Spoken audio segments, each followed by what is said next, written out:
Zotero va ajouter vos références à votre bibliothèque. Vous pouvez organiser votre bibliothèque en collections et sous-collections en cliquant sur le bouton « Nouvelle collection ». Une manière de retrouver rapidement une référence. Un conseil, créez une collection à lire.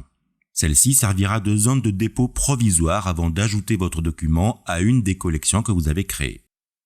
Peut-être parce que cette référence ne correspondra pas à ce que vous cherchiez, ou alors pour vous rappeler que la fiche bibliographique n'est pas complète et qu'il faudra manuellement la compléter. En effet, lorsque l'on clique sur l'un des éléments de votre bibliothèque, par exemple celui-ci, à droite vous retrouvez la fiche bibliographique complète, qui s'est automatiquement complétée par Zotero. Peut-être que certaines informations n'apparaîtront pas, vous pourrez les rajouter manuellement. Si vous possédez un PDF, un simple glisser-déposer suffit pour l'intégrer à Zotero. Je vais prendre un exemple, je fais glisser un PDF dans Zotero. Vous remarquerez que Zotero a reconnu les métadonnées du PDF et a ajouté un dossier parent. Ce dossier parent contient toutes les données de la fiche bibliographique que vous avez à droite.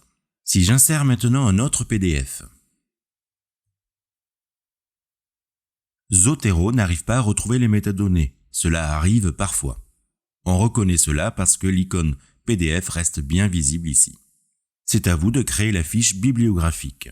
Pour cela, vous allez créer un dossier parent pour ce document-là en faisant un clic droit, puis Create Parent Item. Si vous n'avez pas d'identifiant, vous pouvez faire une saisie manuelle. Un dossier parent vient d'être créé. Si je l'ouvre, effectivement, j'ai bien mon PDF qui est à l'intérieur. Et sur ce dossier parent, qui reprend en titre le nom du PDF, vous avez la fiche qui apparaît ici, fiche que vous allez devoir maintenant compléter manuellement avec les informations que vous pouvez trouver à l'intérieur du PDF, notamment la date de création par exemple, qui sera utile lors de la bibliographie ou lors des citations par exemple. Sur Google Scholar par exemple, j'ai fait une recherche et voici le résultat de cette recherche. Dans votre navigateur, vous avez maintenant une icône en haut ici à droite, Save to Zotero. Si je clique dessus, je vais pouvoir, parmi les différentes entrées, choisir celle que j'ai envie de récupérer sur Zotero. Et ensuite, je clique sur OK. Il me propose alors de les intégrer dans l'une de mes collections. Je choisis la collection à lire ici par exemple, et puis j'appuie sur la touche Entrée.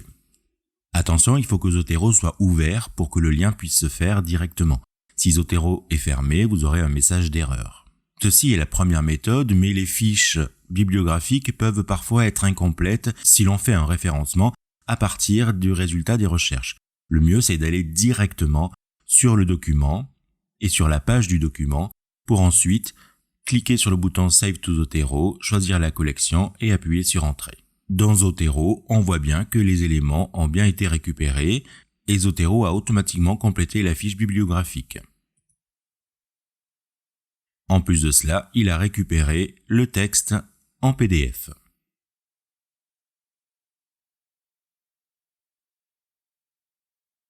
Vous pouvez rajouter manuellement des éléments en cliquant ici sur le plus. Vous pouvez rajouter un article de journal, un article de revue, un chapitre d'un livre, un document ou un livre. Si vous avez un livre, vous avez forcément le code ISBN, souvent sur la 4e de couverture. Pour cela, on clique sur la petite baguette magique ici, et il suffit de saisir le code ISBN. Une fois le code saisi, vous appuyez sur la touche Entrée. Zotero a automatiquement reconnu le livre et a complété la fiche bibliographique de celui-ci.